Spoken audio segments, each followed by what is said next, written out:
What I've come to understand is that Earth School is pretty much our reason for being. We are first a spirit that chose to come in to the human body to have a human experience.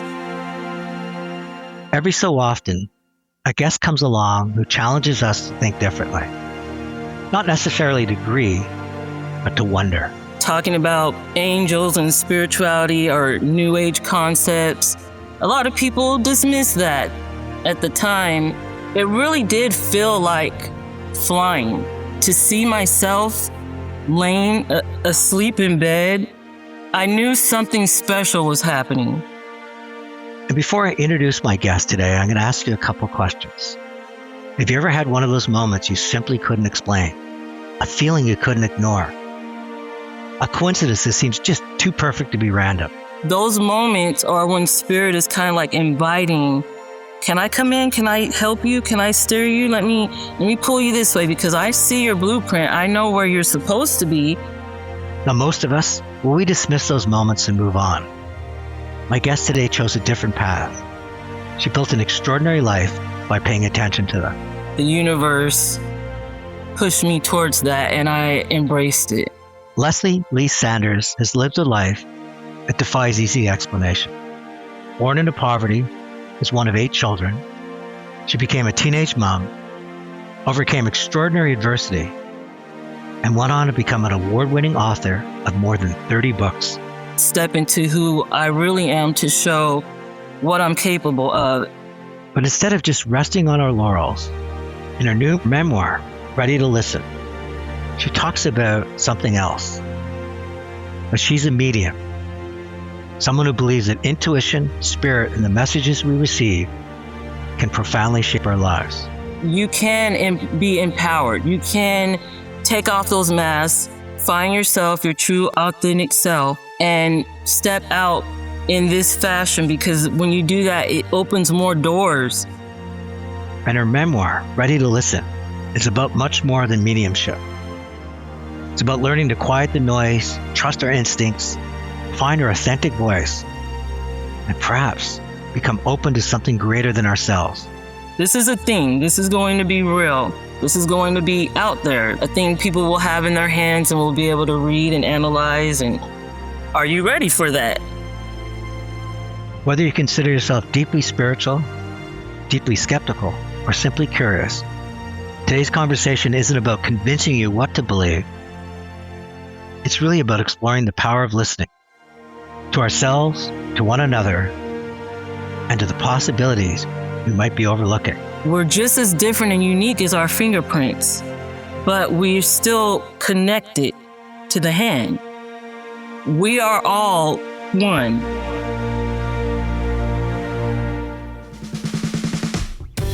Hi, it's Tony Chapman. Thank you for listening to Chatter That Matters, presented by RBC.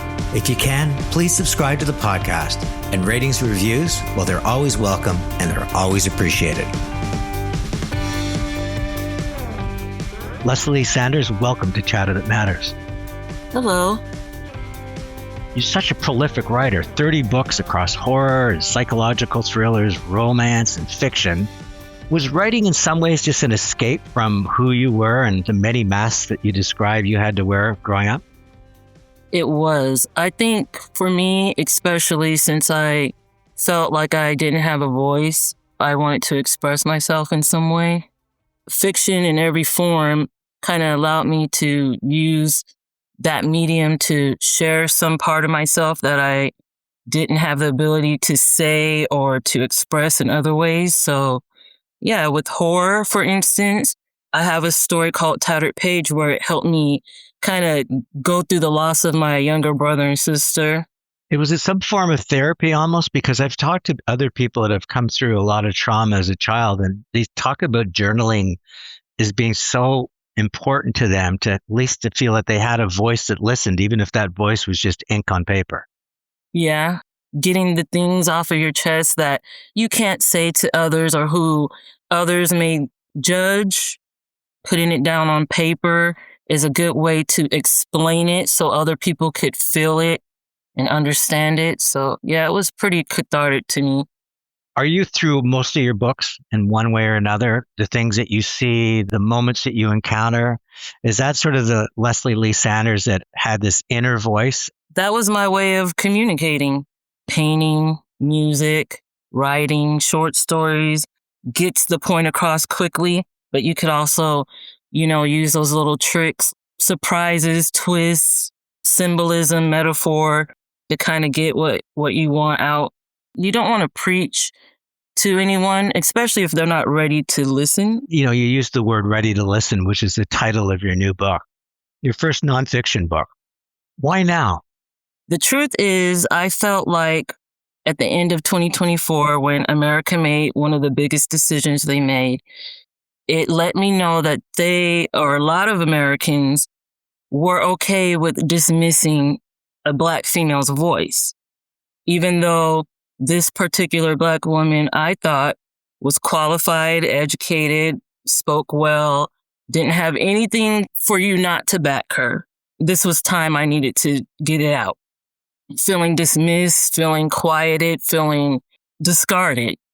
And not just Black women, women in general, not just women. There's so many people that feel that way.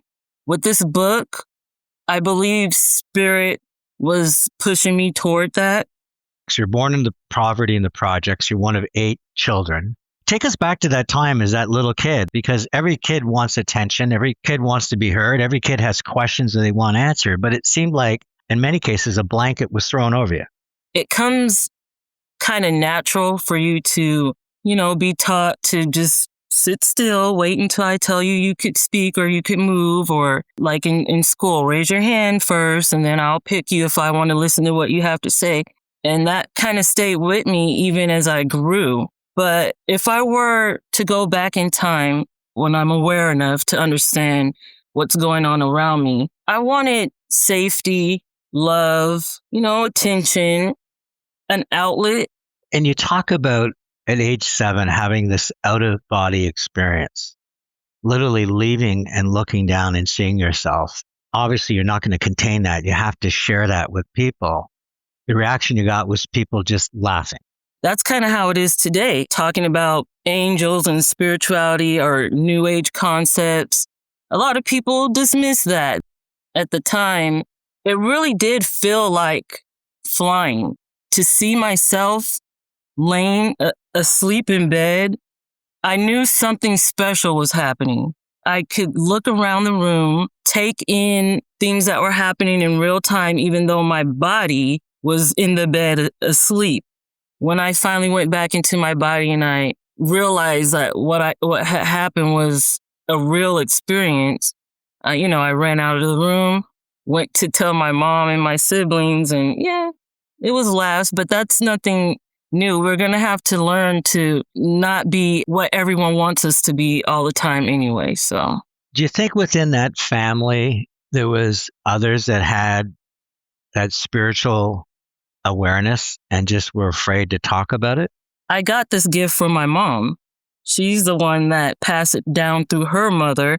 When she was young, she used to have the ability to know things that she shouldn't have known, and she would tell people, kind of get in people's business, and that's kind of where it fell apart for her because it turned into something that people didn't want. And so she forced herself to stop. She just stopped. So yeah, I know it's in the family. I know even some of them probably have some connection with it, but they push it off as Christianity, God.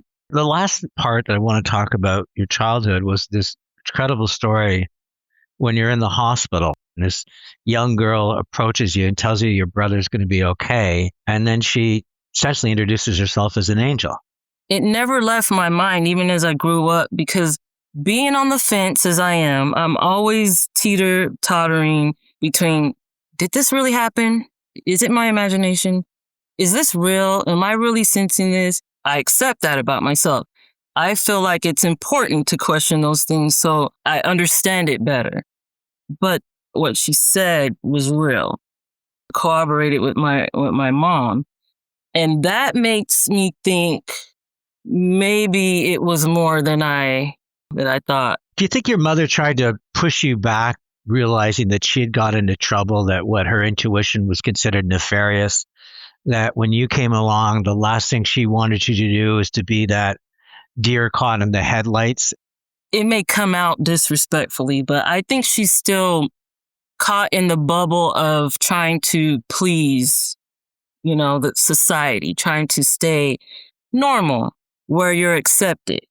A lot of us, unfortunately, are, because we're not realizing that there's more to getting rid of those masks and the brainwashing that comes along with society, telling you how you're supposed to be and how you're supposed to act and what you're supposed to look like. If you don't match the thing that the majority of people want from you, then it's very possible you will be ostracized or pushed out or made fun of or that sort of thing.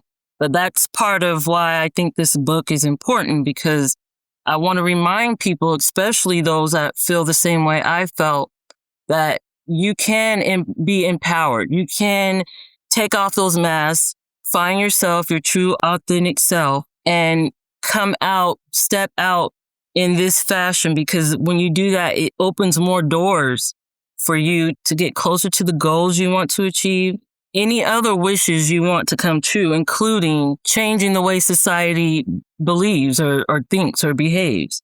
You talk about your many masks throughout the book. Was there ever a time where you wanted to weld that mask on and dismiss and deny this sense of spirituality? I just want to be like everybody else? Of course, there's a lot of times I just want to be normal. I want to be seen as, I'm one of you guys. There's nothing here to see. But then there's other times where I know that there's something there and I want it to express it, and I want the people around me to allow me to express it, or even celebrate the fact that I have the courage to step up and step out as who I am. Leslie, are you an anomaly, or do you think that inside all of us, there's this ongoing battle to suppress that element of spirituality, that connection with Mother Nature, planet Earth, Safina, whatever spirituality you believe in? Do you think it's in all of us? I think there's a lot that goes into keeping us who we are and keeping us small, to stay in our lane, to keep the mask on, to participate. So it's natural for us to not believe or to question things that could be signs and symbols and synchronicities or communication from spirit or the universe. But we do have that ability. A lot of us are open to that. Some of us are not. They find their push and their drive and their motivation and empowerment through other forms.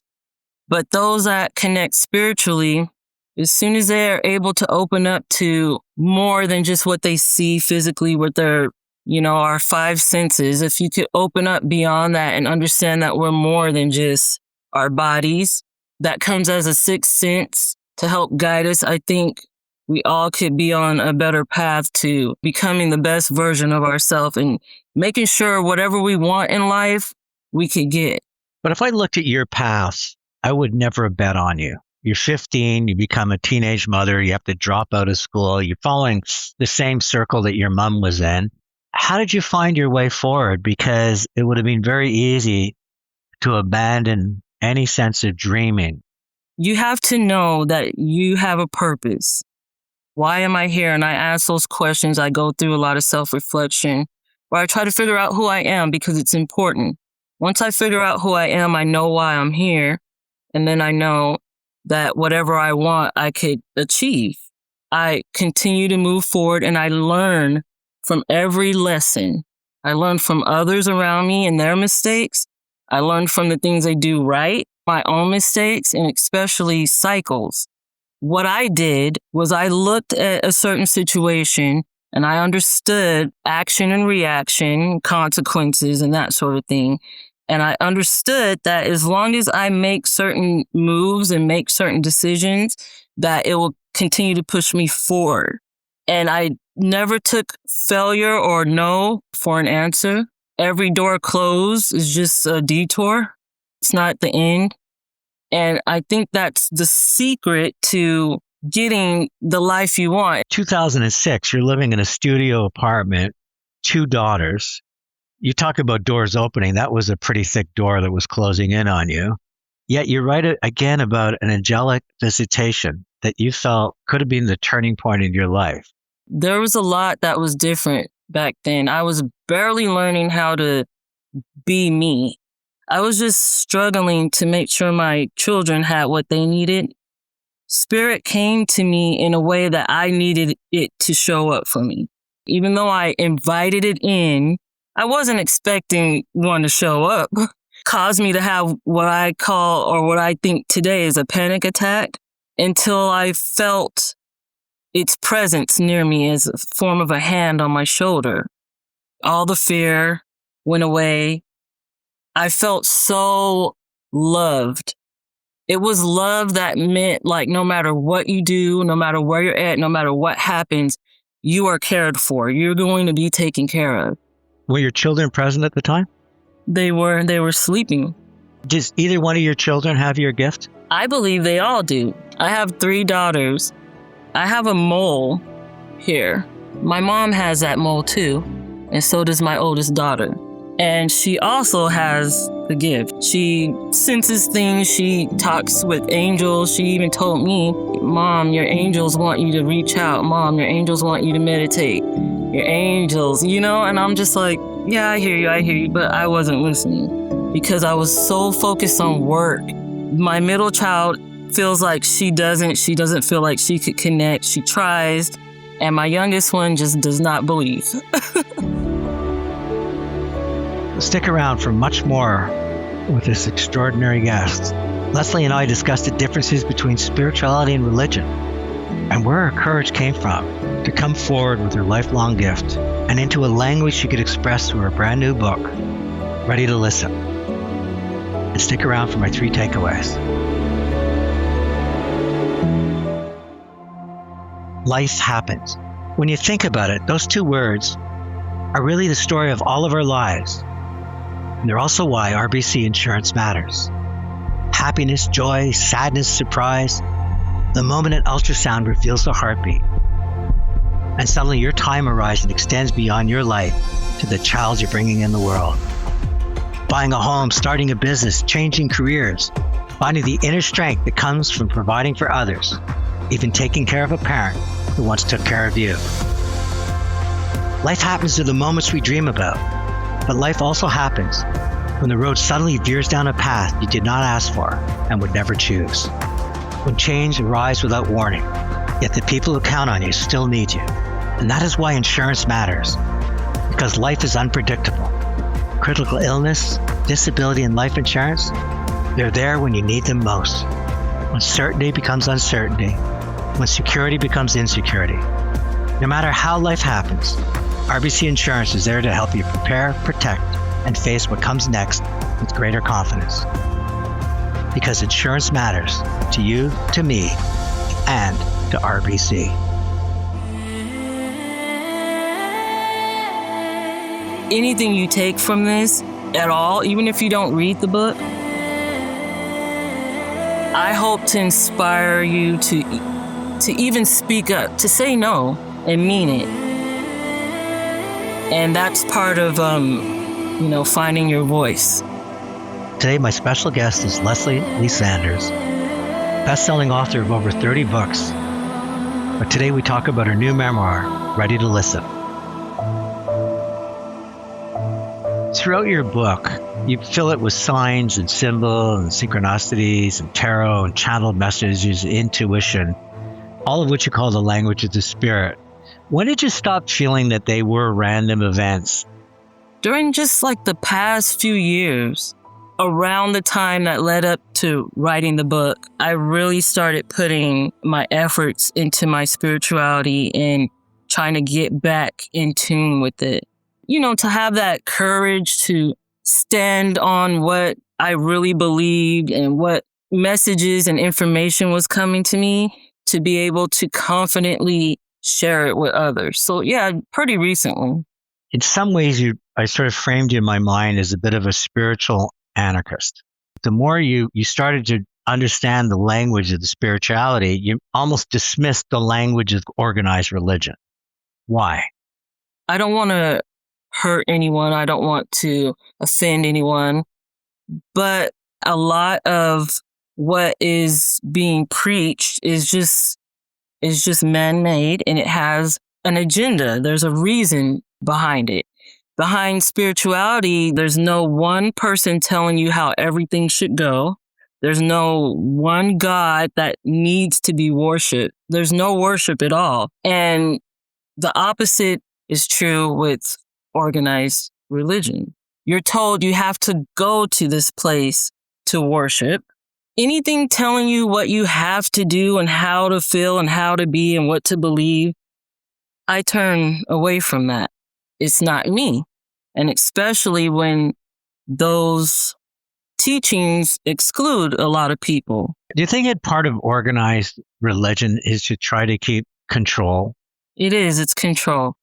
And that's kind of how systems are, and society is, and governments, and even the school structure. It's all about control. And once you kind of awaken to that and you see the puppetry and that sort of thing, then you realize a lot of that is not coming from a true place. I had a guest on my show who became a medium, and she talked about Earth schools, and you talk about Earth schools. Tell me more about what your version of it is, and I'll share what she had to say. What I've come to understand is that Earth School is pretty much our reason for being.